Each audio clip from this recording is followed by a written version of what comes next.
shooting it on the phone, I'm going to edit on the phone. No bells and whistles, just to get it out there. Now, it was my birthday not long back, and thank you very much for everyone that sent their birthday wishes to me. Said happy birthday. One of the gifts that I received from a family member was this one, this beer, which is it's from the Garlic Farm, the Isle of Wight garlic beer, brewed with black garlic. I've never had anything like it before, and I was just going to sit down and just drink it to myself, but it's that time of year again that a certain somebody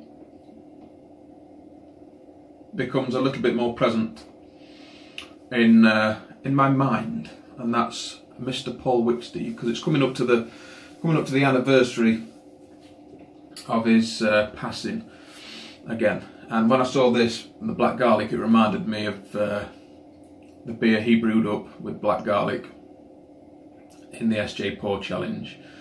And I thought, you know what, I'll whip the camera out and see what I think about beer with black garlic in it.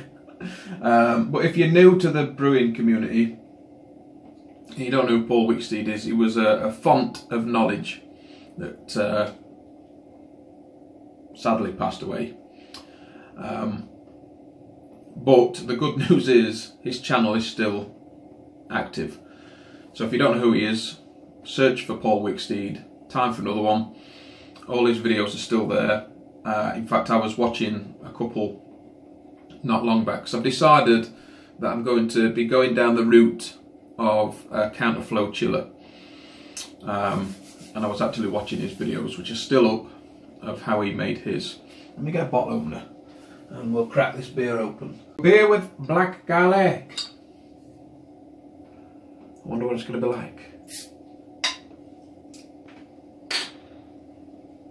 Oh, I mean, I like garlic, but in a beer, you're friggin' crazy. So I don't even know who brewed this. I think it came from a cheese shop. Brewed on the farm. Brewed on the farm. Amber ale. Black garlic. Complex and compelling, and a unique flavour. Beer lovers rejoice! Jesus Christ. Right, amber ale with black garlic. Don't smell garlic. Let's give it a taste. Mmm. Mmm.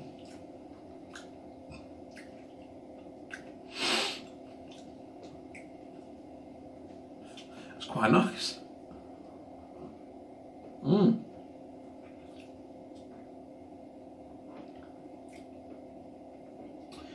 You don't get garlic as you would think you would. And garlic's a real strong flavour and aroma. Getting it on your hands raw, you can't get the bugger off.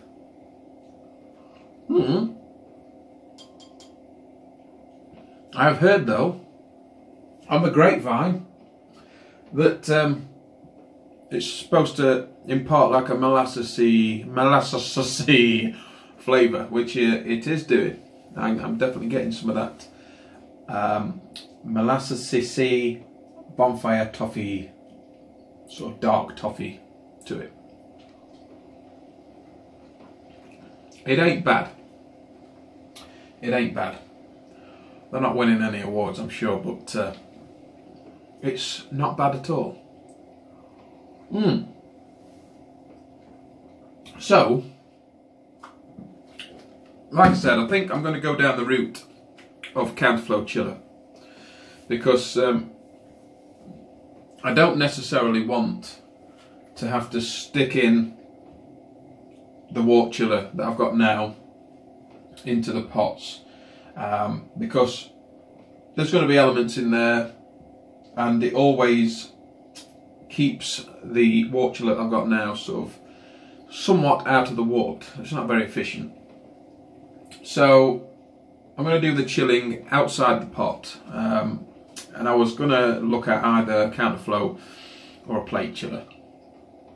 And I like the idea of being able to flush a counterflow chiller rather than flush a plate chiller, because of all them little plates. And you know, like the professional plate chillers, you can strip them down every now and then to give them a good deep clean, and I don't think you can do that with the plate chillers that we get for homebrew style. They're all in a contained unit, all sealed up. I think they do one though. I can't remember who does it. I did see one. It was like a miniature version of a professional one that you could unscrew. So I think just flushing out a tube, pardon me, is going to be a lot better, a lot easier to clean and whatnot. So counterflow, we're going to be putting one of them together. The pots, as you've probably seen if you've been watching Harry's vlog that went up today, poor bugger, he ain't very well, bless him. We're going to be starting work on these next week. So the videos where we start to tinker around with the pots starts next week. And I was going to do like a leak test on them and clean the pots. And I thought there's no point because we're going to be welding and cutting them and stuff like that. So we'll do that at the end when everything's installed. The mash tun, however, I can clean that and get it ready to rumble. And leak test the tap, etc. that we screwed on. But yeah, next Friday we're jetting over to Harry's. I've booked the day off work, so I'm going to be landing there. He's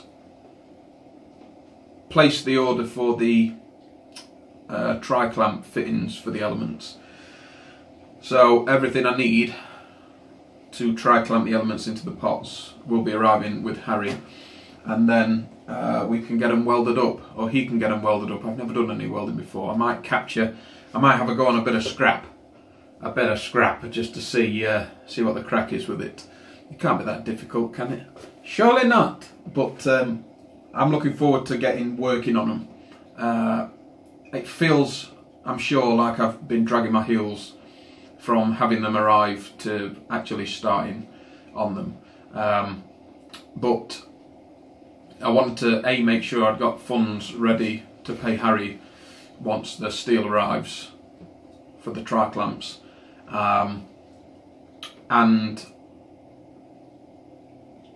that was my main thing, really. I just wanted to get that done. Once that's done, then I can start to whatever's left, start getting bits and bobs for them. The thing that's maybe a little bit iffy is the thickness of the pots. They're 18 gauge, so they're like 1.2 mil thick. And I was talking to Harry, he was like, if they're anything smaller than 0.8 of a mil, then we might be in for a bit of a day. So luckily we have like 0.2 of a mil to play with.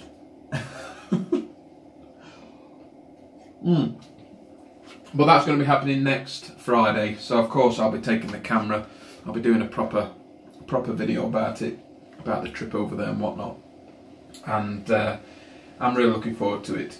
The boil pot, he's ordered enough parts to have an element in the HLT and 2 in the boil pot, and I'm wondering, because originally I was just going to have 1 element in each, and now he's got them. I'm wondering whether or not I should take him up on having 2 in there, 2 elements. So I'm unsure at the minute. But what would you do? Leave your comments below. Let me know what you would do. My gut is saying if he's going to have the parts ordered to have 2 in the boil pot, then go for it, and we can throttle back the boil when we get the manual PRDs installed in the new control panel. But I don't know. I don't know. It's probably going to be 2 though. But let me know what you think. This beer ain't bad. It's quite rich on the flavour. Now that's it, fellas. That's it. Just a little update of what's coming up. I need to find time to brew again, but that's it, fellas. So as always, don't forget to thumbs video because you don't want to do. Don't forget to hit this like and subscribe. Click it on so that's coming next. You're the video got all to say. And until next time, I'm out of here.